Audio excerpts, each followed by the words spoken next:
గ్రంథం సిద్ధయోగుల విభూతి. 9వ పాఠం స్ఫటికాలు. ఒకరోజు మధ్యాహ్నం గుహలో పునశ్చరణ చేస్తుండగా అలాగే నిద్రలోకి జారిపోయాను. మేల్కొన్న తర్వాత నా ప్రక్కన అందంగా పాలిష్ చేసిన ఒక జత స్ఫటికాలు అంటే క్రిస్టల్స్ ఉండటం గమనించాను. కాసేపు నేను వాటిని తాకాలో వద్దు అని పరిశీలిస్తూ ఉండిపోయాను. ఎందుకంటే అవి అపశకునంలాగా కనిపించాయి. అవి 5 అంగుళాల పొడవు ఉండి పూర్తిగా ట్రాన్స్పరెంట్గా అంటే పారదర్శకంగా ఉన్నాయి. వాటి మొనలు పదునుగాను కొనదేలినట్లుగా ఉండి స్వయం ప్రకాశంతో మెరిసిపోతున్నాయి. క్లారా గుహ వైపుగా రావటం చూసి నేను ఆ స్ఫటికాలను జాగ్రత్తగా నా చేతిలోకి తీసుకుని గుహ నుంచి బయటపడ్డాను. అవును, ఇవి చాలా శ్రేష్టమైనవి. ఆమె వాటిని గుర్తించినట్లుగా నవ్వారు. ఇవి ఎక్కడి నుంచి వచ్చాయి? నేను అడిగాను. నిన్ను సన్నిహితంగా గమనిస్తున్న వ్యక్తి ఒకరు నీ కోసం వీటిని ఇక్కడ వదిలిపెట్టారు. ఆమె తనతో పాటు తీసుకువచ్చిన బ్యాగు అక్కడ పెడుతూ అన్నారు. వీటిని ఎవరు ఇక్కడ పెట్టారో నేను చూడలేదు. ఆ వ్యక్తి నువ్వు మగత నిద్రలో ఉన్నప్పుడు వచ్చి ఉంటారు. నేను నిన్ను ఎన్నోసార్లు హెచ్చరించాను, పునశ్చరణ సమయంలో నిద్రలోకి జారకు అని. నేను మగత నిద్రలో ఉన్నప్పుడు ఎవరు వచ్చి ఉంటారు? మీ బంధువుల్లో ఒకరై ఉంటారా? నేను ఉత్సాహంగా అడిగాను. నేను ఆకులను దొంతరగా తీసుకుని ఆ సున్నితమైన స్ఫటికాలను వాటిలో చుట్టి బూట్లు పైన పెట్టాను. పునశ్చరణ చేసేటప్పుడు బూట్లు వేసుకుంటే పాదాలకు బిగించేసి శక్తి ప్రసరణలు అడ్డుకుంటాయి కనుక వేసుకోవద్దని క్లారా ఎన్నోసార్లు చెప్తూ ఉంటారు. స్ఫటికాలను ఎవరు వదిలిపెట్టారో నేను చెప్తే నీకు అది అర్ధరహితంగా అనిపించవచ్చు లేదా భయాందోళనలకు గురి చేయవచ్చు అన్నారామె. నన్ను ప్రయత్నించనివ్వండి. కదిలే నీడను చూశాక ఇంకా నన్ను మరేది అంతగా భయపెడుతుందని అనుకోను. సరే, అలాగే నువ్వు అంత బలవంత పడితే ఆమె బ్యాగు తెరుస్తూ నిన్ను గమనిస్తున్న ఆ వ్యక్తి మహిమాన్వితుడైన ఓ సిద్ధ గురువు. వారితో సమానమైన గురువులు ఈ భూమిపై చాలా అరుదుగా ఉన్నారు. ఏంటి మీరు అనేది? అన్ని దుష్కార్యాలు చేస్తూ ఉండే ఓ నిజమైన సిద్ధ గురువా? అన్ని దుష్కార్యాలు చేస్తూ ఉండే ఓ నిజమైన సిద్ధగురువా? నేను అనేది ఓ నిజమైన సిద్ధయోగే కానీ దుష్కార్యాలు చేసేవారు కారు. నువ్వు ఓ చిత్రానికి రూపాన్ని ఇచ్చి బ్రష్లతో పెయింట్ ఎలా చేస్తావో వారు అలాగే సంపూర్ణ అవగాహనతో చేస్తున్నారు. అంత మాత్రాన వారు నిర్హేతుకమైన వారు కాదు. తన అవగాహనను ఒక సదుద్దేశంతో వ్యక్తీకరించటంలో వారి ప్రవర్తన ఏ లోపము లేనిది. ప్రఖ్యాత చైనీస్ చిత్రకారులు డ్రాగన్లను జీవత్వం తొణికిసలాడేలా గీసి వారి విద్యార్థుల చేత ఫినిషింగ్ టచ్ చేయమని ఇచ్చినప్పుడు అది పూర్తి కాగానే ఆ డ్రాగన్లు ఆ గోడ లేదా తెరపై నుంచి లేచి వెళ్ళిపోయేవి. మంద్ర స్వరంతో క్లారా అర్థవంతంగా వెల్లడించారు. ఒక సంపూర్ణమైన సిద్ధయోగి ప్రపంచాన్ని వదిలివేయడానికి సిద్ధపడ్డప్పుడు తన అవగాహనను వ్యక్తీకరించి తన ద్వారాన్ని ఊహించి దాని గుండా అడుగులు వేసుకుంటూ వెళ్ళి అదృశ్యమైపోతారు. ఆమె స్వరంలో వ్యక్తమైన అమితమైన ప్రేమ నన్ను ఇబ్బంది పెట్టింది. నేను ఓ చదునైన బండరాయి మీద కూర్చుని స్ఫటికాలను పట్టుకుని ఆ గొప్ప సిద్ధగురువు ఎవరై ఉంటారా అని ఆలోచిస్తున్నాను. నేను ఇక్కడకు వచ్చినప్పటి నుంచి ఇంతవరకు క్లారా మాన్ఫ్రాయిడ్ తప్ప మరొకరితో మాట్లాడలేదు. ఎందుకంటే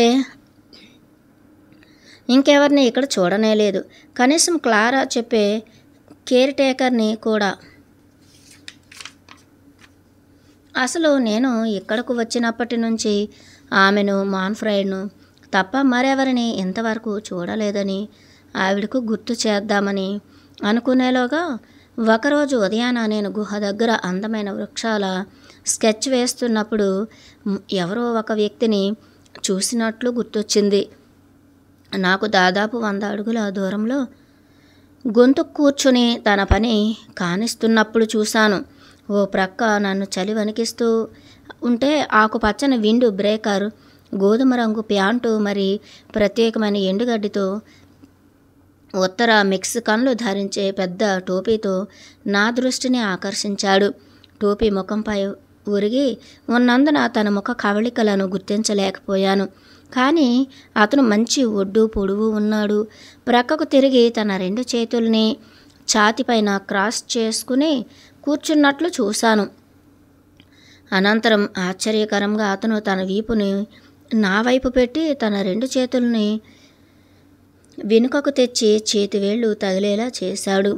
తర్వాత లేచి నడుచుకుంటూ వెళ్ళి పొదల్లో అదృశ్యమైపోయాడు. నేను వెంటనే అతను ఎలా గొంతు కూర్చున్నాడో ఆ భంగిమను స్కెచ్ వేసి నా డ్రాయింగ్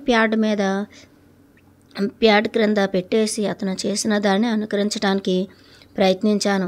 నేను ఎంతగా నా చేతుల్ని మరి భుజాలని సాగదీసిన వెనుక నుంచి నా చేతి వేళ్లను తాకలేకపోయాను. ఆ తర్వాత నేను గొంతు కూర్చుని నా చేతుల్ని ఛాతీపై అతనిలా కప్పుకున్నాను. ఒక్క క్షణంలో నా వణుకు తగ్గిపోయి చలికి బదులుగా వెచ్చగా మరి సౌకర్యవంతంగా అనిపించింది. నేను అతని గురించి ఇప్పుడు క్లారాతో చెప్పాను. అంటే నువ్వు ఇప్పటికే వారిని చూసేశావన్నమాట అని క్లారా వ్యాఖ్యానించారు. ఆయనే నా సిద్ధ గురువు.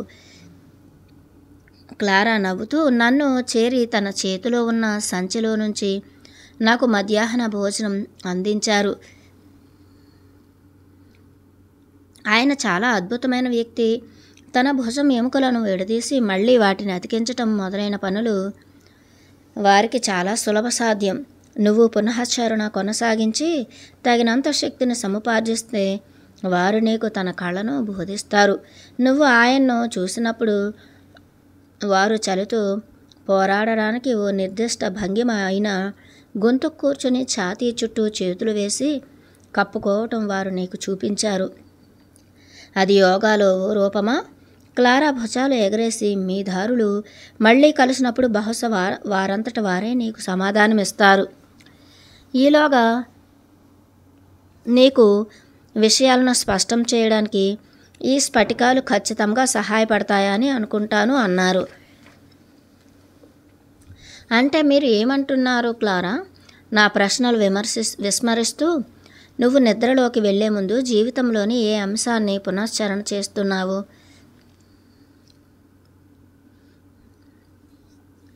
నేను ఇంటి పనులను చేయడానికి ఎంతగా అసహించుకునేదాన్నో గుర్తు చేసుకున్నాను. అస్తమానం అంట్లు తోమి కడుగుతూనే ఉండేదాన్ని. వంటింటి కిటికీ నుంచి నా సోదరులు బంతాట ఆడుకుంటూ కనిపించటం నన్ను మరింత కలచివేసేది. ఇంటి పని చేయనందుకు వారి పట్ల ఈర్ష్య చెందేదాన్ని. అలాగే నా చేత పని చేయించే తల్లిని అసహించుకునేదాన్ని. నాకు ఆమె విలువైన భోజనం పల్లాలను పగలగొట్టాలని అనిపించేది. కానీ అలా ఏనాడు చేయలేదనుకోండి. ఇదంతా పునశ్చరణ చేశాక ఎలా అనిపిస్తోంది? నాకు వాళ్ళందరినీ తన్ని పారేయాలనిపిస్తోంది. మా అమ్మను కూడా నేను ఏమాత్రం క్షమించలేకపోతున్నాను. బహుశా ఈ స్ఫటికాలు నీలో చిక్కుకుపోయిన శక్తిని, సంకల్పాన్ని తిరిగి ప్రవహింపచేయటంలో సహాయపడతాయి మృదువుగా అన్నారు. నా అంతఃస్ఫూర్తితో ఆ స్ఫటికాలను నా చూపుడు వ్రేలు మరి వేళ్ల మధ్యలో పెట్టుకున్నాను. అవి హాయిగా సౌకర్యవంతంగా నా చేతులకే అనుసంధానించబడినట్లుగా పొందిగ్గా అమరిపోయాయి. అయితే నీకు ఇదివరకే వీటిని ఎలా పట్టుకోవాలో తెలుసు అన్నమాట విస్మయంతో ఆమె వ్యాఖ్యానించారు. ఒకవేళ నీ అంతట నువ్వు వీటిని సరిగ్గా పట్టుకున్నట్లయితే ఈ స్ఫటికాలతో నీకు ఓ అత్యవసరమైన వ్యాయామం చేసి చూపించమని సిద్ధగురువు నన్ను ఆదేశించారు. ఎలాంటి వ్యాయామం క్లారా? విశ్వశక్తి యొక్క వ్యాయామం. నేను దీని పుట్టుపూర్వోత్తరాలు మరి ప్రయోజనం గురించి తర్వాత విపులంగా వివరిస్తాను. ఇప్పుడు మాత్రం ఇది ఎలా చేయాలో చేసి చూపిస్తాను. ఆమె నా చూపుడు వేలు మరి మధ్య వేలుల నడుమ స్ఫటికాలను ఉంచి గట్టిగా నొక్కమని సూచించారు. నా వెనుక సాయంగా నిలబడి నా చేతులను సున్నితంగా నా భుజాల ఎత్తు వరకు ముందుకు చాచి అపసవ్య దిశలో వాటిని త్రిప్పమని సూచించారు. ముందుగా పెద్ద పెద్ద వృత్తాలు చుట్టమని, తరువాత అవి చిన్నవిగా మారిపోయి ఆ కదలిక ఆగిపోయేసరికల్లా ఆ స్ఫటికాలేమో దూరంగా 2 చిన్న బిందువులుగా మారిపోయాయి. అవి పొడిగించిన ఊహాత్మక రేఖపై ఒక సమాంతర స్థానం దగ్గర కలిసిపోయాయి. నువ్వు వృత్తాలు చేస్తున్నప్పుడు అరచేతులు 2 ఎదురెదురుగా ఉండాలని మర్చిపోవద్దు అంటూ నన్ను సరిదిద్ది, మరి ఎల్లప్పుడూ పెద్ద మృదువైన వృత్తాలతోనే మొదలు పెట్టాలి అన్నారు. ఈ విధంగా మొదట శక్తిని సమీకరించి ఆ తర్వాత దానిపై దృష్టిని ఉంచి నువ్వు దేనిని ప్రభావితం చేయాలని అనుకుంటున్నావో అది ఓ వస్తువా, ఆలోచన లేదా భావన అనే నిమిత్తం లేకుండా మార్చుకోవచ్చు.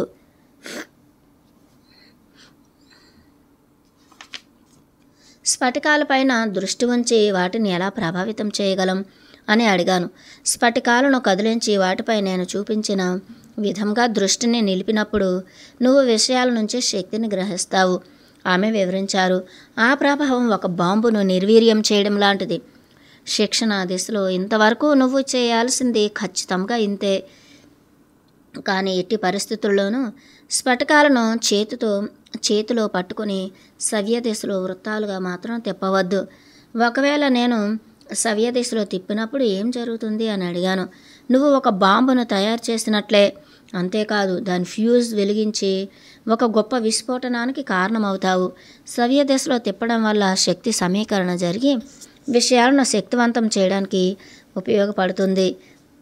మేము ఆ దిశలో తిప్పటాన్ని నువ్వు మరింత శక్తిని పుంజుకునే సందర్భానికి దాచిపెడతాము. శక్తి సమీకరించుకోవటం అది నాకు ఇప్పుడే అవసరం అనుకుంటా క్లారా. నాకు చాలా నిర్వీర్యంగా శక్తిహీనంగా అనిపిస్తోంది. అవును, వాస్తవానికి నీకు శక్తి సమీకరణ అవసరమే, ఆమె అంగీకరించారు. కానీ ప్రస్తుతం నువ్వు అర్థం లేని సంతృప్తిని నేలకోల్చాలి. ఇక్కడ నువ్వు ఉపయోగించుకోవడానికి శక్తి పుష్కలంగా ఉంది, దానిని సమీకరించుకోవాలి. అయితే నువ్వు అలవాటు పడిపోయిన పనులు, ఫిర్యాదులు చేయడం, నిన్ను నువ్వు క్షమించలేకపోవటం, మార్పు సాధ్యం కాని విషయాల కోసం చింతించటం మొదలైన విషయాలు మానివేయాలి.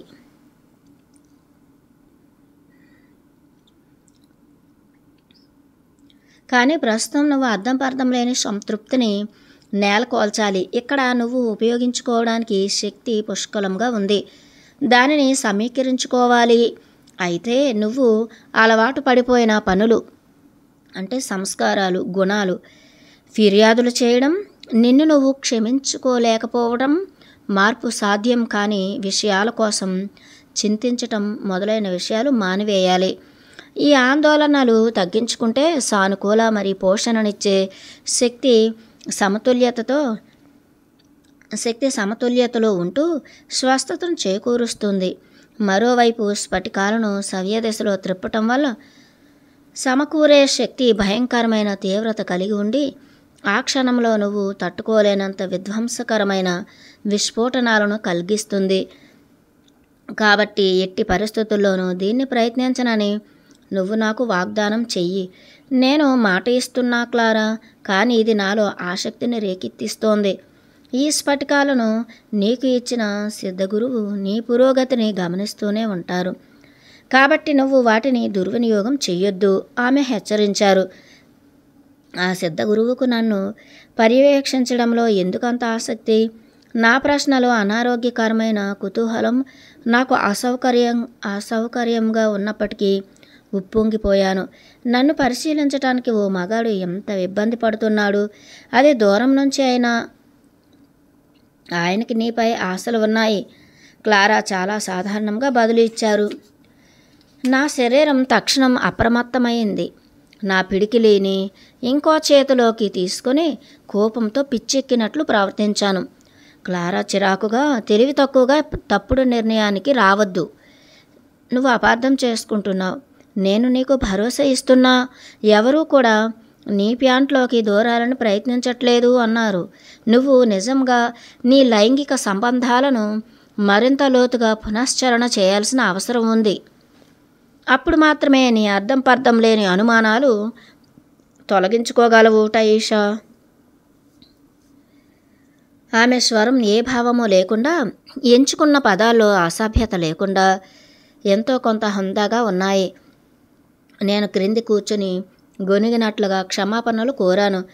ఆమె తన వేలును పెదాలపై ఉంచి, మేము సాధారణ ప్రయత్నాలలో లీనమవ్వటం లేదు అని హామీ ఇచ్చారు. నేను డిజైన్లు అని మాట్లాడుతున్నప్పుడు అవి పవిత్రమైన ఉత్కృష్టమైన డిజైన్లని అర్థం. త్వరలోనే సాహసోపేత ఆత్మ కోసం ఉత్తమమైన చురుకైన విన్యాసాలు చేయాలి. నువ్వు ఏమి ఆలోచించినప్పటికీ చాలా ధైర్యశాలివి. నువ్వు ఇప్పుడు ఎక్కడున్నావో చూడు. ప్రతిరోజు నువ్వు గంటల తరబడి ఒంటరిగా పునశ్చరణ చేసుకుంటూ గుహలో ఉంటున్నావు. మరి ధైర్యం అంటే అదే కదా. నేను ఎప్పుడైనా ఈమెను అనుసరించి ఎలా వచ్చేసానో, ఈ ఇంట్లో, ఇక్కడ, ఈ ప్రపంచంలో ఇది అత్యంత సహజం అన్నట్లుగా ఎలా జీవిస్తున్నాను అనుకుంటాను. వెంటనే అప్రమత్తమవుతాను. ఇది నన్ను ఎప్పుడూ కలవరపడేటట్లు చేస్తుంది. ఇంతవరకు నేను ఎప్పుడూ అడగనే లేదు. మనస్ఫూర్తిగా నా వెంట రావాలని ఎందుకని అనిపించింది? నా అంతట నేనైతే నిన్ను తీసుకురాలేకపోయేదాన్ని కదా అని అడిగారు దీనంగా క్లారా. నా తల్లిదండ్రులు, సోదరులు అందుకేనేమో నాకు వెర్రి అంటూ ఉండేవారు. బహుశా అదే కారణం అయి ఉంటుంది. ఒప్పుకున్నాను. కొంత వింత భావోద్వేగం నాలో గూడు కట్టుకుని ఉన్నందున నేను ఏదో ఒక విచిత్రమైన పనులు చేస్తూనే ఉంటాను. అంటే ఎలాంటిది? ఆమె మెరిసే కళ్ళు నాకు భరోసా కల్పిస్తుండగా వెల్లడించమన్నట్లు కోరారు. నేను సంశయించాను. ఆలోచించాల్సినవి డజన్ల కొద్దీ ఉన్నాయి. ప్రతి ఒక్క బాధాకరమైన సంఘటన నా జీవిత గమనంలో అధ్వాన క్షణంగా గుర్తించే మైలురాయిగా నిలిచిపోయింది. నేను ఎప్పుడూ ఈ ఉపద్రవాలను గురించి మాట్లాడలేదు. నేను ఎంతో బాధతో వాటి పట్ల ఎరుకతో ఉన్నాను. గత కొద్ది నెలల తీవ్రమైన పునశ్చరణ వల్ల వాటిలో చాలా అనుభవాలు మరింత పదునెక్కి స్పష్టం గావించబడ్డాయి. వివరాల్లోకి వెళ్ళడం ఇష్టం లేక కొన్నిసార్లు నేను అవివేకమైన పనులు చేశాను అన్నాను. అవివేకమైన పనులు అంటే ఏమిటి? క్లారా అడిగారు. ఆవిడ మరింత లోతుగా గుచ్చి అడుగుతూ ఉండడంతో తప్పకుండా చివరిగా ఒక ఉదాహరణనిచ్చాను. ఆ మధ్య కలిగిన ఒక అనుభవాన్ని ఆమెతో పంచుకున్నాను. ఒక అంతర్జాతీయ కరాటే టోర్నమెంట్లో పాల్గొనడానికి జపాన్ వెళ్ళినప్పుడు టోక్యోలోని బుడోకాన్లో వేలాది మంది ప్రేక్షకుల ముందు నన్ను నేను పరాభవించుకున్నాను. వేలాది మంది ప్రేక్షకులా? ఆమె ఆశ్చర్యంగా తిరిగి ప్రశ్నించారు. నువ్వు కాస్త అతిగా చేసి చెప్పటం లేదు అంది. ఖచ్చితంగా లేదు అన్నాను. బుడోకాన్ టోక్యోలోకెల్లా అతిపెద్ద ఆడిటోరియం. అది పూర్తిగా క్రిక్కిరిసిపోయి ఉండింది. ఆ సన్నివేశం నా కళ్ళలో మెదులుతుంటే నా పిడికిళ్ళు బిగుసుకుపోయి నా మెడ గట్టిగా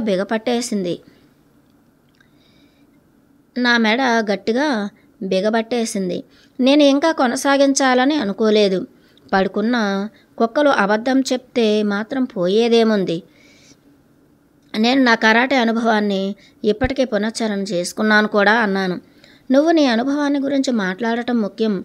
క్లారా ఒత్తిడి చేశారు. బహుశా నువ్వు పూర్తిగా స్పష్టంగా విజువలైజ్ చేయకపోయినా ఉండాలి, లేదా చక్కగా శ్వాసించకపోయినా ఉండాలి. ఎందుకంటే ఆ అనుభవం ఇంకా నీపై పట్టు కలిగే ఉంది. ఒకసారి కాస్త నిన్ను నువ్వు చూసుకో. చెమటతో తడిసిపోయావు. ఆమెను శాంతింపచేయడానికి మా కరాటే గురువు దిగజారి ఆడవారికి కుక్కల కంటే నీచంగా ఎలా భావించారో తెలిపాను. అతని కరాటే ప్రపంచంలో మహిళలకు స్థానం లేదు, ప్రత్యేకించి టోర్నమెంట్స్లో. అప్పుడు బుడోకాన్లో తన పురుష విద్యార్థులకు మాత్రమే వేదికపైకి ఆహ్వానించి కరాటే విన్యాసాలను ప్రదర్శించమని కోరాడు. నేను ఇక్కడి వరకు వచ్చింది కేవలం జనం మధ్య కూర్చుని కేవలం పురుష జట్టు మాత్రమే పోటీ చేస్తుంటే చూడడానికి కాదని చెప్పాను. అతను నన్ను మర్యాదగా మాట్లాడు అని హెచ్చరించాడు. నా ఆగ్రహం కట్టలు తెంచుకుంది. మరి అప్పుడు నువ్వేం చేశావు? క్లారా ప్రశ్నించారు. కోపంతో ప్రధాన వేదికను చేరుకుని ఆ ప్రదర్శన సూత్రధారుని నుంచి మైకును లాక్కుని పరుగెత్తి నా పేరు, మరి నేను ప్రదర్శించబోయే సాధారణ కరాటే విన్యాసం పేరును అధికారకంగా ప్రకటించానని ఆమెతో చెప్పాను. అప్పుడు వాళ్ళు నిన్ను ప్రశంసల్లో ముంచెత్తారా? క్లారా నవ్వుతూ ప్రశ్నించారు. నేను కన్నీళ్లతో నా ప్రదర్శనా క్రమం మధ్యలో ఉన్నట్లుండి మనసును శూన్యం ఆవరించి నా తరువాతి మూమెంట్ మర్చిపోయాను. ఇంకా నేను గమనించిందల్లా నన్ను తిరస్కార భావంతో అలా కళ్ళప్పగించి చూస్తున్న జనసంద్రాన్ని. ఎలాగోలా నేను మిగిలిన ప్రదర్శనకు రూపాన్నిచ్చి చివరకు దిగ్భ్రాంతి పొందిన స్థితిలో వేదిక మీద నుంచి క్రిందికి దిగి వచ్చేశాను. విషయాల్ని నా చేతుల్లోకి తీసుకుని కార్యక్రమానికి అంతరాయం కలిగించిన తీరు చాలా దురదృష్టకరం. కానీ వేలాది మంది ప్రేక్షకుల ముందు నా కరాటే రూపాన్ని మర్చిపోవటం కరాటే ఫెడరేషన్కు అవమానం. నేను నా కరాటే గురువుకు మాత్రమే కాకుండా యావత్ స్త్రీ జాతికి తలవంపులు తీసుకువచ్చాను అనిపించింది. ఆ తర్వాత ఏం జరిగింది? నువ్వు లోపలే అణిచిపెట్టడానికి ప్రయత్నిస్తూ క్లారా అడిగారు. నేను స్కూల్ నుంచి బహిష్కరించబడ్డాను. అంతేగాక నా కరాటే బ్లాక్ బెల్ట్ రద్దు చేసే విషయం చర్చకు వచ్చింది. తర్వాత మరి ఎన్నడూ నేను కరాటే సాధన చేయలేదు. క్లారా పగలబడి నవ్వారు. ఓవైపు నా సిగ్గుచేటైన అనుభవాన్ని తిరిగి గుర్తు చేసుకున్నందుకే కాకుండా దాన్ని క్లారాకు వెల్లడించి అపహాస్యం పాలైనందుకు రెట్టింపు బాధతో ఏడుపు లంకించుకున్నాను. క్లారా నా భుజాన్ని తడుతూ ప్రక్షాళన శ్వాసను చెయ్యి అని కుదిపేశారు. ఇప్పుడే శ్వాస తీసుకో. ప్రదర్శన హాలులో ఇంకా నిస్సహాయ స్థితిలోనే ఉన్న శక్తిని శ్వాసతో తీసుకుని నా తలను కుడివైపు నుంచి ఎడమవైపు కదిపాను. తిరిగి నేను నా తలను కుడివైపుకు కదిపేలోగా నాలో ఉన్న ఇబ్బందిని, నన్ను చుట్టుముట్టిన స్వీయ జాలిని పూర్తిగా నిశ్వసించాను. అలా నా తలను పదే పదే కుడి నుండి ఎడమవైపుకు తిప్పుతూ నాలోని భావోద్వేగ సంక్షోభం పూర్తిగా విడుదలైపోయేంత వరకు ప్రక్షాళన శ్వాసను చేస్తూనే ఉన్నాను. తర్వాత శ్వాసించకుండా నా తలను కుడి నుంచి ఎడమవైపుకు, నా గతంలోని ఆ ప్రత్యేక సందర్భంలో ఉన్న అన్ని సంబంధాలను తెగిపోయేలాగా విదిలించాను. అది నేను పూర్తి చేసేసరికి క్లారా నా శరీరాన్ని పూర్తిగా స్కాన్ చేసి నవ్వారు.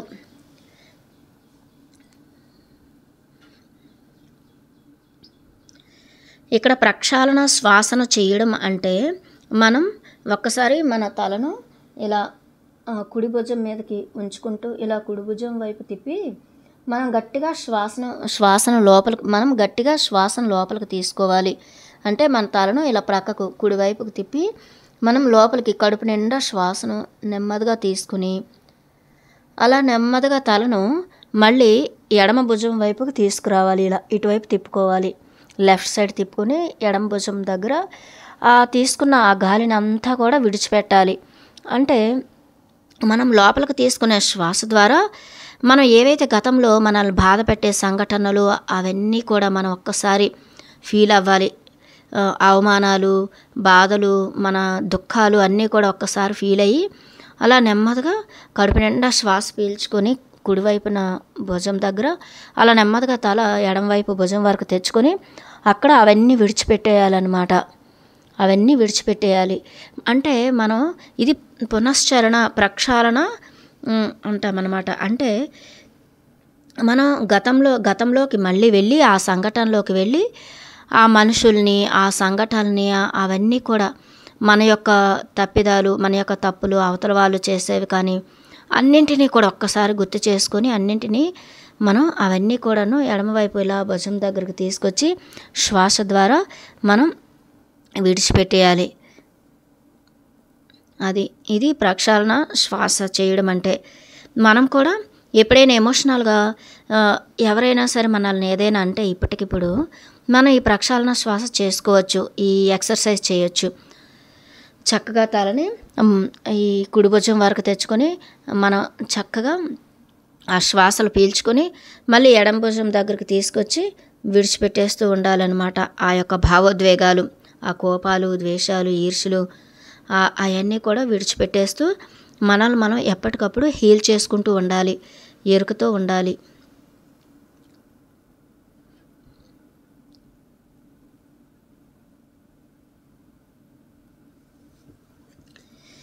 నువ్వు దేన్నైనా ఎంత ప్రాముఖ్యమైనవిగా భావిస్తే అంత ఎక్కువగా వాటి ప్రభావానికి గురవుతుంటావు.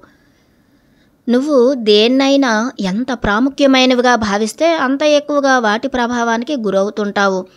నా ముక్కు తుడుచుకోవడానికి ఎంబ్రాయిడరీ చేసిన కర్చీఫ్ ఇస్తూ క్లారా అన్నారు.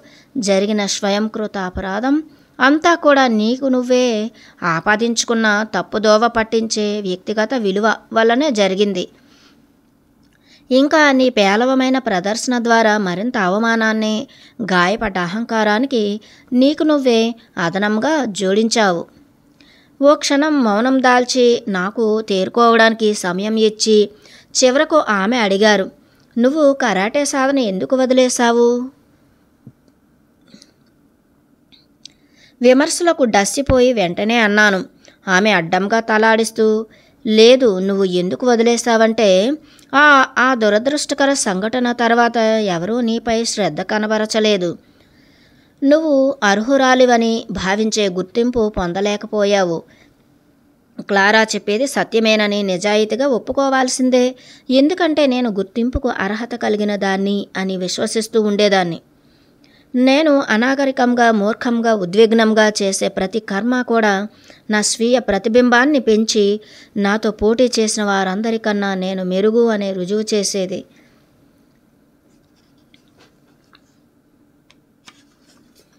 బాధతో కూడిన విచారం నిస్పృహలా నన్ను చుట్టుముట్టింది.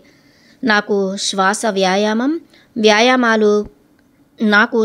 వ్యాయామాలు మరి పునశ్చరణ పద్ధతి తెలిసినప్పటికీ ఏమాత్రం ఆశ కలగలేదు. నీ జాబితా చాలా సహజంగా మరి శాంతియుతంగా మారుతోంది. క్లారా నా తలను పట్టుకుని తేలిగ్గా ఊపుతూ అన్నారు, ఎక్కువగా చింతించవద్దు. కేవలం పునశ్చరణ పైన శ్రద్ధను పెట్టు. మిగతా అన్నింటి నుంచి అదే నిన్ను కాపాడుతుంది. బహుశా నాకు ఒక థెరపిస్టు అవసరం ఉన్నట్లుంది. అయినా పునశ్చరణ కూడా ఓ విధమైన సైకోథెరపీనే కదా అన్నాను. అస్సలు ఏమాత్రం కాదు. క్లారా ఒప్పుకోలేదు. మొదట పునశ్చరణను రూపొందించిన వ్యక్తులు వందలు లేదా వేలాది సంవత్సరాల క్రితం జీవించారు. కాబట్టి ఆధునిక మనస్తత్వ విశ్లేషణలతో ఈ పవిత్ర ప్రాచీన పునరుద్ధరణ ప్రక్రియను పోల్చవద్దు. ఎందుకు పోల్చకూడదు అడిగాను. నువ్వు నీ చిన్ననాటి జ్ఞాపకాలలోకి వెళ్ళిపోయి నీ లైంగిక చర్యల మీద దృష్టి పెట్టడం లాంటివి మానసిక విశ్లేషణలో ఆసక్తి ఉన్నవారు ముఖ్యంగా ఫ్రాయిడియన్ ట్విస్ట్తో ఉండేవారి పని అని క్లారా మొండిగా అనేశారు. కానీ పునశ్చరణ ఓ మనోహరమైన మహిమాన్విత చర్య. ఇందులో మన శ్వాస మరి సంకల్పం ఆవశ్యకమైన పాత్రను పోషిస్తాయి. శ్వాస ప్రక్రియ శక్తిని సమీకరించి దానిని పునఃప్రసరణ చేస్తుంది. పునశ్చరణలో ముందుకు ఏర్పరచుకున్న సంకల్పంతో మార్గనిర్దేశం చేస్తూ మన జీవన మరి సామాజిక సంబంధాల బంధనాల నుంచి మనస్సు విముక్తులను చేస్తుంది అని ఆమె వివరించారు. మనల్ని సామాజిక సంబంధాల బంధనాల నుంచి శ్వాస ప్రక్రియ శక్తిని సమీకరించి దాన్ని పునఃప్రసరణ చేస్తుంది. పునశ్చరణలో ముందుగా ఏర్పరచుకున్న సంకల్పంతో మార్గనిర్దేశం చేస్తూ మన జీవన మరి సామాజిక సంబంధాల బంధనాల నుంచి మనల్ని విముక్తులను చేస్తుంది అని ఆమె వివరించారు. పునశ్చరణ యొక్క ఉద్దేశ్యం అనేది మన ప్రాచీన మహర్షులు మనకు ప్రసాదించిన ఓ వరం. వారు ఈ పద్ధతిని రూపొందించి వారి వారసులకు దీనిని అందించారు. క్లారా కొనసాగించారు. క్యాపిట్యులేషన్ చేసే ప్రతి వ్యక్తి ఆమె లేదా అతని యొక్క స్వీయ సంకల్పంతో దీనిని జత చేయాలి. అయితే వారి ఆకాంక్ష లేదా ఆవశ్యకత కేవలం పునశ్చరణ చేయాలని ఉద్దేశ్యం మాత్రమే అయి ఉండాలి. పునశ్చరణ యొక్క ఉద్దేశ్యం పూర్తి స్వేచ్ఛను, ముక్తిని పొందటం. ఇదే ప్రాచీన ఋషులు పొందించిన అంతిమ ఫలితం. ఇదే ప్రాచీన ఋషులు రూపొందించిన అంతిమ ఫలితం. ఎందుకంటే ఇది మనతో సంబంధం లేకుండా మనకు ఏర్పాటు చేసిన ఒక అమూల్యమైన బహుమతి. పునశ్చరణ మన అస్తిత్వం యొక్క కీలకమైన కోణాలను ఆవిష్కరింపచేస్తుంది. ఉదాహరణకు, మనం ఏ చర్యలోకైనా దిగే ముందు మనం ఖచ్చితంగా ఆ ఫలితానికి మన అవకాశాలు, ఉద్దేశ్యాలు మరి ఆశయాలను అంచనా వేయగల సామర్థ్యాన్ని కలిగి ఉంటాము. ఈ జ్ఞానం మన సౌలభ్యం లేదా సంతృప్తి కోసం ఏమాత్రం కాదు. మనం వెంటనే దాన్ని అణిచివేస్తాం. అంటే ఏమిటి క్లారా? అంటే ఏమిటంటే, ఉదాహరణకు ఆడిటోరియంలో ప్రదర్శనకు అంతరాయం కలిగిస్తూ వేదిక మీదకు దూసుకుపోవడం ఘోరమైన తప్పిదం అని ఓ క్షణమాత్రం కాలం నీకు తెలుసు. కానీ వెంటనే వివిధ కారణాల కోసం దానిని అణిచివేశావు. అలాగే నువ్వు ప్రశంసించబడలేనిదని, తగిన గుర్తింపు పొందలేదని, నీ కరాటే సాధన మానేశావని నీకు ఓ క్షణమాత్ర కాలం తెలుసు. కానీ వెంటనే అహంకారం పెంపొందించే మరో జ్ఞానంతో పోల్చుకుని అన్యుల వివరణలతో మెత్తబడిపోతావు. ఈ క్షణమాత్ర కాల ప్రత్యక్ష ఎరుకను కలిగి ఉండేవారిని ద్రష్ట లేదా ఋషి అని పునశ్చరణ పద్ధతిని రూపొందించిన జ్ఞానులు పేర్కొన్నారు. ఎందుకంటే ఇది ఏ మబ్బులు లేని కళ్ళతో ప్రత్యక్షంగా వ్యవహారాలను చూసే అవకాశం కల్పిస్తుంది. ఋషి యొక్క అంచనాల పట్ల స్పష్టత మరి ఖచ్చితత్వం ఉన్నప్పటికీ కూడా మనం వాటిపై ఏమాత్రం దృష్టి సారించము. ఋషికి తన వాణిని వినిపించే అవకాశం ఇవ్వము. ఒక నిరంతరం అణిచివేత ద్వారా దాని ఎదుగుదలను కాలరాస్తూ మరి పూర్తి సామర్థ్యాన్ని అభివృద్ధి చెందనీయకుండా నిరోధిస్తాము. చివరకు మనలో ఉన్న ఋషి తీవ్రమైన ద్వేషంతో నిండిపోతాడు. పునశ్చరణ పద్ధతిని రూపొందించిన ప్రాచీన జ్ఞానులు మనలో ఉన్న ఋషిని ఓడించటాన్ని మనం ఆపనంత వరకు మనకు వినాశనం తప్పదని విశ్వసించేవారు. అలాగే పునశ్చరణ ప్రక్రియలో మనకు ఉన్న ఋషి ఎదుగుదలకు, తద్వారా నిగూఢార్థాలను ఛేదించడానికి ఉపయోగపడుతుందని హామీ ఇస్తున్నారు. క్లారా చెప్తూనే ఉన్నారు. పునశ్చరణ అంటే నిజానికి ఏమిటో నేను ఇంతవరకు గ్రహించనే లేదు. నేనన్నాను, పునశ్చరణ యొక్క ప్రయోజనం మనలో ఉన్న ద్రష్టకు దర్శించే స్వేచ్ఛను కల్పించడం. క్లారా గుర్తు చేశారు. ద్రష్ట పరిధిని పెంచడం ద్వారా మనం ఉద్దేశ్యపూర్వకంగా ఋషిని రహస్యమైన మరి సమర్థవంతమైన ఒక ప్రత్యేకమైన శక్తి వైపు, అంటే మనకు మరణానికి బదులుగా ముక్తిని ప్రసాదించటానికి మార్గనిర్దేశం చేసే శక్తి వైపు మళ్లించవచ్చు.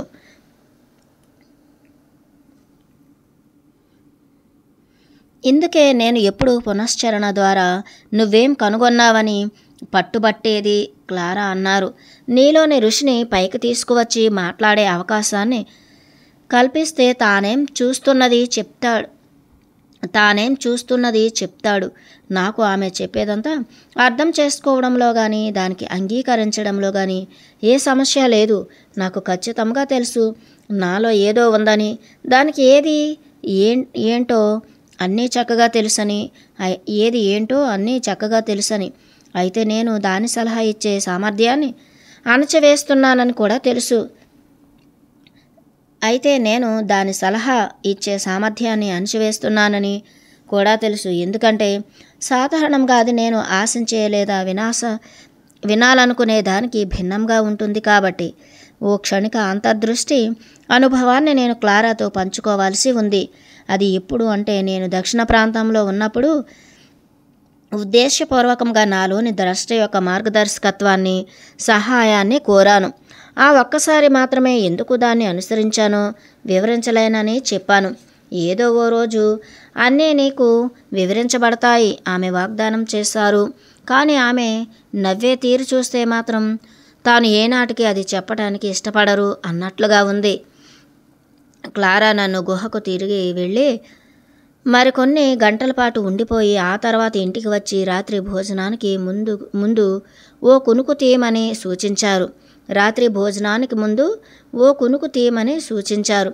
నేను నీ కాపలా కోసం మాన్ఫ్రెడ్ను పంపుతానులే అని ఆవిడ అంటే నేను తిరస్కరించాను. నేను పూర్తిగా అలసిపోయాను కనుక ఇక ఈరోజు మళ్ళీ గుహకు తిరిగి వెళ్ళలేనేమో అనుకున్నాను. నా ఇబ్బందికర అనుభవాలను క్లారాకు తెలిపి ఆమె నా అహంపై చేసిన దాడులను ఎదుర్కోవటం వల్ల నేను భావోద్వేగపరంగా కుమిలిపోయాను. తక్షణం నా దృష్టిని ఒక స్ఫటికంపై ప్రతిఫలిస్తున్న కాంతి ఆకర్షించింది.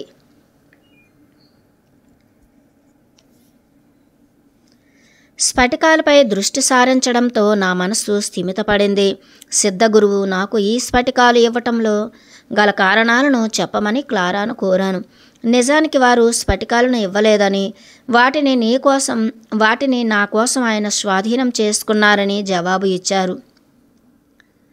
ఆయన పర్వతాల్లోని ఓ గుహలో వాటిని కనుగొన్నారు. ఎవరో ఒకరు వాటిని యుగాల క్రితం అక్కడ వదిలి ఉండాలి, ఆమె గంభీరంగా చెప్పారు. గొంతులోని అసహనం ఆవిడకు ఆ సిద్ధగురువును గురించి మాట్లాడటం ఇష్టం లేదనే విషయం నాకు స్పష్టం చేసింది. అందుకే నేను ఈ స్ఫటికాలను గురించి మీకు ఇంకా ఏమి తెలుసు అని అడిగాను. ఒక స్ఫటికాన్ని సూర్యకాంతికి ఎదురుగా పెట్టి దాని ప్రకాశాన్ని చూస్తున్నాను. ప్రాచీన మెక్సికో రాజ్యంలో స్ఫటికాల వాడకం ఎక్కువగా ఉండేది వివరించారు. ఒక శత్రువును నాశనం చేసే ఆయుధంగా అవి ఉపయోగపడేవి. అది వినగానే ఒక్కసారిగా అదిరిపోడి నా చేతిలోని ఓ స్ఫటికాన్ని దాదాపుగా జారు విడిచేశాను. ఇంకా వాటితో ఏమీ చేయబోయేది లేదని, నేను వాటిని క్లారాకు ఇవ్వాలని ప్రయత్నించాను. కానీ క్లారా వాటిని తీసుకోవడానికి తిరస్కరించారు. నువ్వు నీ చేతుల్లో స్ఫటికాలను ఈ విధంగా పట్టుకుంటే కనుక వాటిని వదిలిపెట్టలేవు. ఆమె నన్ను తీవ్రంగా మందలిస్తూ అన్నారు. ఇది మంచిది కాదు, నిజానికి ఇది ప్రమాదకరం. ఈ స్ఫటికాలను ఎంతో జాగ్రత్తగా చూసుకోవాలి. ఇవి అనంతమైన విశ్వశక్తి యొక్క బహుమానం. క్షమించండి, నేను వేడుకున్నాను. నేను అమర్యాదగా కాదు, కేవలం మీరు వాటిని ఆయుధాలుగా వాడేవారని చెప్పడంతో భయపడి మీకు అప్పగించబోయాను. అప్పుడు అలా జరిగింది. అది గతంలో, కానీ నేడు కాదు, ఆమె స్పష్టం చేశారు. మనం వాటిని ఆయుధాలుగా వాడగలిగే ఆ జ్ఞానాన్ని కోల్పోయాము. ప్రాచీన మెక్సికోలో ఆ జ్ఞానం ఉండేదంటారా? ఖచ్చితంగా ఇది మా సాంప్రదాయంలో భాగంగా ఉండేది, ఆమె ప్రకటించారు. చైనాలో ప్రాచీన నమ్మకాలు ఎలా ఉన్నాయో అలాగే ఇక్కడ మెక్సికోలోనూ పురాణ గాథల పట్ల నమ్మకాలు కలిగి ఉన్నాము. అయితే ప్రాచీన చైనా సాధనలు మరి విశ్వాసాల గురించి అందరికీ తెలిసినట్లుగా ప్రాచీన మెక్సికో గురించి పెద్దగా ఎవరికీ తెలియదు. ఇక్కడ మెక్సికోలో ప్రధానంగా 2 భిన్న సంస్కృతులు ఉన్నాయి, స్పెయినీయులు మరి ఇండియన్స్. మనకు ప్రాచీన స్పెయిన్ గురించి మొత్తం తెలుసు, కానీ ప్రాచీన మెక్సికో గురించి ఏమీ తెలియదు. ఎందుకంటే స్పెయిన్ వారు విజేతలుగా నిలిచి మా సాంప్రదాయాలను కాలరాయడానికి ప్రయత్నించారు. వారు వ్యవస్థీకృతమైన కనికరం లేని ప్రయత్నాలు ఎంతగా చేసినప్పటికీ అందులో అంతగా సఫలీకృతులు కాలేకపోయారు అని వివరించారు. స్ఫటికాలతో అనుసంధానించబడిన పద్ధతులు ఏమి ఉన్నాయి అని అడిగాను. ప్రాచీన మెక్సికన్లు వర్ణించడానికి అసాధ్యమైన మరి సాధించడానికి దాదాపు అనితర సాధ్యమైన ఓ ప్రత్యేక స్థితిలో వారి శత్రువు యొక్క మానసిక చిత్రాన్ని తీవ్రమైన మరి స్పష్టమైన కేంద్రస్థానంపై ఏకాగ్రతతో దృశ్యీకరించుకునేవారు. అలాంటి భౌతిక మరి మానసిక జాగృత స్థితిలో తమ శత్రువు యొక్క చిత్రంలో శక్తి కేంద్రాన్ని కనిపెట్టి తద్వారా వారి వినాశనాన్ని శాసించగలిగేవారు. ఆ మాంత్రికులు వారి శత్రువు ప్రతిబింబంతో ఏం చేసేవారు? నేను కుతూహలంతో అడిగాను. సాధారణంగా వారి హృదయ స్థానంలో చిన్న రంధ్రం చేయాలని చూస్తారు. అది శక్తిని ప్రసారం చేసే ఒక చిన్న సుడిగుండం మాదిరిగా ఉంటుంది. వారు దాన్ని కనుగొని పదునైన సూది మొనలాంటి స్ఫటికంతో ఆ స్థానాన్ని గుర్తిస్తారు. శత్రువు చిత్రాన్ని స్ఫటికంతో గుర్తు పెడతారని ఆవిడ పేర్కొనగానే నాలో వణుకు మొదలైంది. నాకు ఎంత అసౌకర్యంగా ఉన్నప్పటికీ కూడా వారి చేత మోసగించబడ్డ చిత్రంలో ఉన్న శత్రువు పరిస్థితి ఎలా ఉంటుందో అడగాలని చాలా ఆసక్తికి లోనయ్యాను. బహుశా అతని శరీరం వాడిపోతుందేమో, లేదా ఆ వ్యక్తి ఏదైనా ప్రమాదంలో చిక్కుకోవచ్చేమో అన్నారు. నిజానికి ఆ మాంత్రికులు కూడా తమ శత్రు నాశనం ఖచ్చితంగా ఎలా సంభవిస్తుందో వారికి తెలియదు. ఏదేమైనా వారి సంకల్ప శక్తి దృఢంగా ఉంటే శత్రు వినాశనం జరిగి తాము సఫలురు కాగలమని భావించేవారు. ఇదివరకటి కంటే ఇప్పుడు ఈ స్ఫటికాలను వెంటనే క్రింది పెట్టేయాలని తీవ్రంగా అనిపించిన క్లారా వెలుగులో చెప్పినవి గుర్తుకు వచ్చి వాటిని అపవిత్రంగా భావించలేకపోయాను. ఈ భూమిపైన ఎవరైనా నాకు వాటిని ఎందుకు ఇవ్వాలనుకున్నారో అని ఆలోచించాను. ఒకప్పుడు మాంత్రిక ఆయుధాలకు భయంకరమైన ప్రాముఖ్యత ఉండేది. క్లారా మళ్ళీ కొనసాగించారు. మాంత్రికుడి శరీరానికి పొడిగింపుగా ఈ స్ఫటికాల వంటి ఆయుధాలు ఉండేవి. ఆ స్ఫటికాలు అఖండమైన శక్తితో నిండిపోయి స్థల కాలాలకు అతీతంగా పంపబడుతూ నిర్దేశింపబడేవి.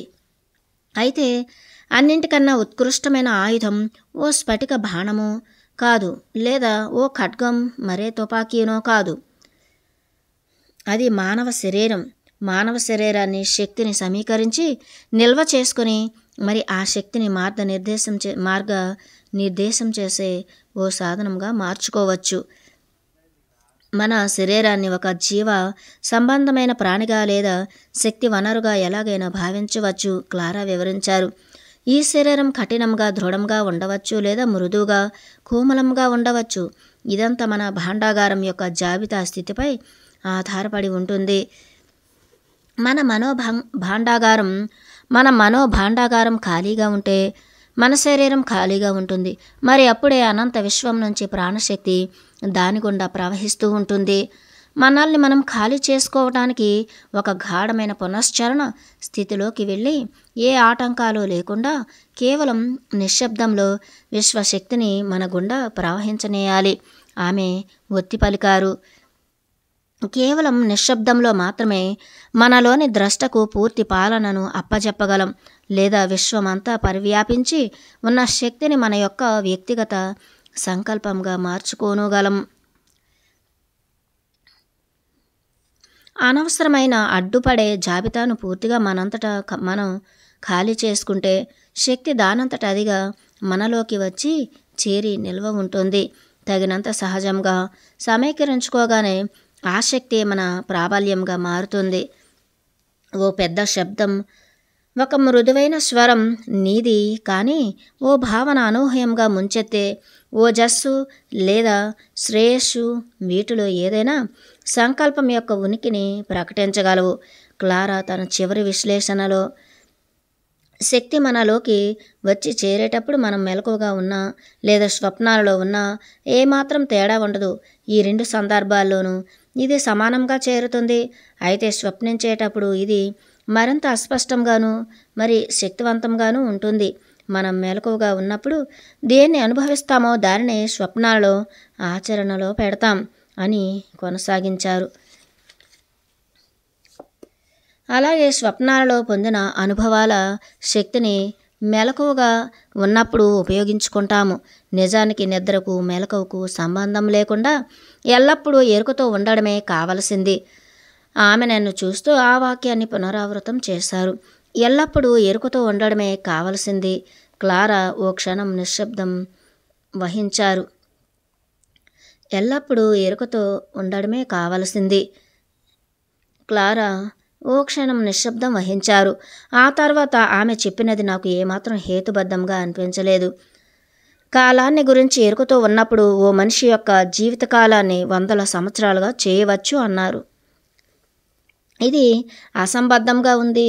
ఓ మనిషి అంత ఎక్కువ కాలం ఎలా జీవిస్తాడు? నేను అడిగాను. కాలాన్ని గురించి ఎరుక కలిగి ఉండడం ఓ ప్రత్యేక జాగృత స్థితి. అది మన వయస్సు త్వరగా పెరగడం, మరికొన్ని దశాబ్దాల్లో మరణించడం నుంచి నిరోధిస్తుంది. క్లారా వివరించారు. ప్రాచీన సిద్ధయోగులు అందించిన ఒక విశ్వాసం ఏమిటంటే, మనం మన శరీరాలను ఆయుధాలుగా ఉపయోగించగలిగితే, లేదా ఆధునిక పరిభాషలో చెప్పాలంటే మన జ్ఞాపకాల భాండాగారాన్ని ఖాళీ చేసుకుంటే మనం ఈ ప్రపంచం నుంచి జారుకుని మరెక్కడికో సంచరిస్తూ ఉండవచ్చు. అంటే ఎక్కడికి వెళ్తాము? క్లారా నన్ను ఆశ్చర్యంగా చూసి నా ప్రశ్నకు సమాధానం తప్పకుండా తెలుసుకోవాలని ఉందని గ్రహించి నిర్గుణ నిరాకార సూక్ష్మ తలాల్లోకి అన్నారు. ఒకసారి మన భాండాగారం ఖాళీ అయితే మనం చాలా తేలికగా అయిపోయి స్వేచ్ఛగా శూన్యంలో పైకి ఎగరగలం.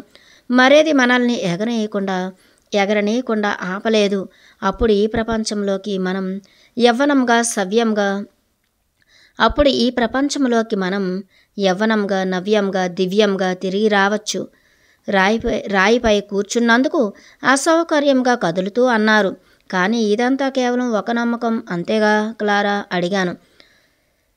పురాతన కాలం నుంచి అందజేసిన ఒక ఇతిహాసం ఇది. అయితే ఈ క్షణంలో ఇది కేవలం నమ్మకమే. ఆమె ఒప్పుకున్నారు. కానీ క్షణాలు అన్ని విషయాలకు వలనే మారుతాయి అంటారు. గతంలో కంటే ఈనాడు మనిషి తనను తాను పునరుద్ధరించుకోవటానికి, పరిపూర్ణత్వాన్ని మరి ముక్తిని అనుభవించడానికి ఇది అత్యంత అవసరం. ఒక్క క్షణం తెల్లని మేఘం లాంటి పొగమంచులో హాయిగా వెళ్తున్నట్లు అనిపించింది. అప్పుడు నేను మానసికంగా మళ్ళీ భూమికి తిరిగి వచ్చేసి కాలానికి అతీతంగా నిర్గుణ నిరాకార సూక్ష్మ లోకాల్లోకి వెళ్ళటం అనే భావన నేను అంగీకరించడానికి లేదా అర్థం చేసుకోవటానికి అసాధ్యం క్లారా.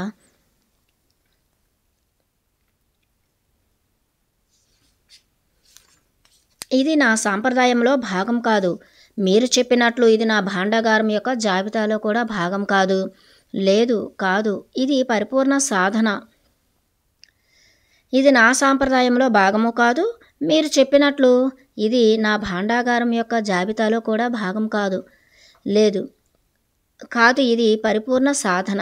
అంటే నీ పూర్ణత్వ సాధన ఇప్పటికీ మనుగడలో ఉందని, మరి ప్రస్తుతం ఆచరణలో ఉంది అని మీరు భావిస్తున్నారా అని అడిగాను. క్లారా హఠాత్తుగా లేచి నిలబడి తన బ్యాగ్ అందుకున్నారు. దీని గురించి నన్నింకేమీ ప్రశ్నించవద్దు. ఇకపై నువ్వు తెలుసుకోవాలనుకున్న దాన్ని నాకన్నా మరింత సమర్థవంతంగా వివరించగలిగే వారెవరో ఒకరు దొరుకుతారులే, స్థిరంగా చెప్పారు.